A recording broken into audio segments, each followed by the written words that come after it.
Once upon a time, in a quiet village nestled at the foot of a great mountain, there lived a wise elder named Ibrahim.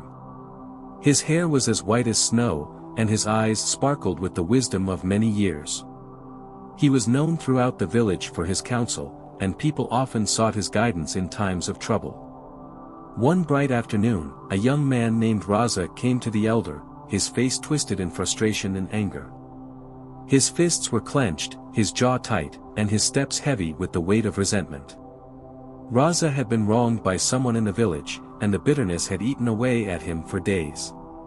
"Elder Ibrahim," Raza said, "I cannot stand this feeling anymore.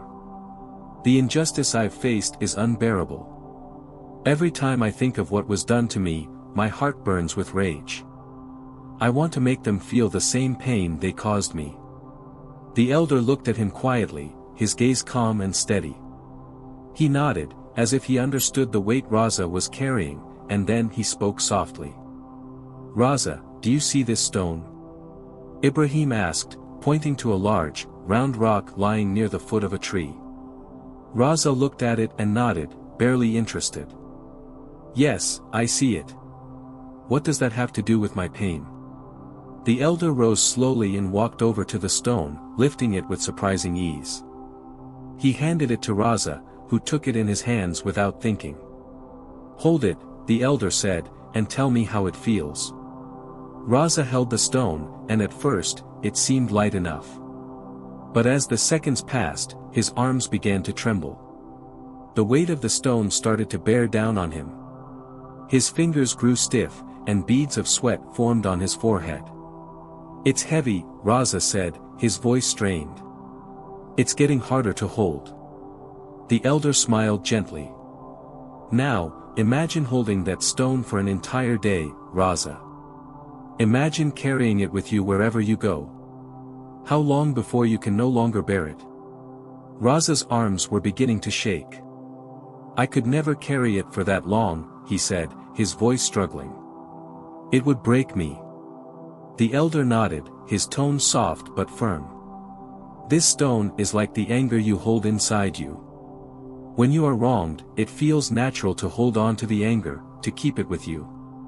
But just as you feel the weight of this stone growing heavier, so does your anger. It will tire you, it will hurt you, and it will eventually break you. The only person it harms is the one who holds it." Raza looked down at the stone in his hands, his arms aching. Slowly, he began to realize the truth in the elder's words. He was carrying the weight of his anger, and it was making him weak, draining his energy, and consuming his thoughts. The more he held on to it, the more it controlled him. With a deep sigh, Raza lowered the stone and placed it gently on the ground. "I understand now, elder. Holding on to anger is like carrying a heavy stone. It doesn't hurt the one who wronged me, it only hurts me." The elder placed a hand on Raza's shoulder and smiled warmly. "Let go of that stone, my child. Forgiveness is not about forgetting the wrongs of others, but about freeing yourself from the burden of carrying that anger. Let it go, and you will find peace." Raza nodded, a weight lifting from his heart. As he walked away, the sun seemed to shine brighter, and his steps felt lighter. He understood that the true freedom came not from revenge or holding on to grudges, but from letting go of the heavy stone that was anger. From that day forward, Raza lived with a calmness in his heart. Whenever someone wronged him, he remembered the lesson of the stone, and he chose to let go of the anger before it could take root. And in doing so, he found a peace that no one could ever take from him. The moral of story is holding on to anger is like carrying a heavy stone, it only harms the one who holds it.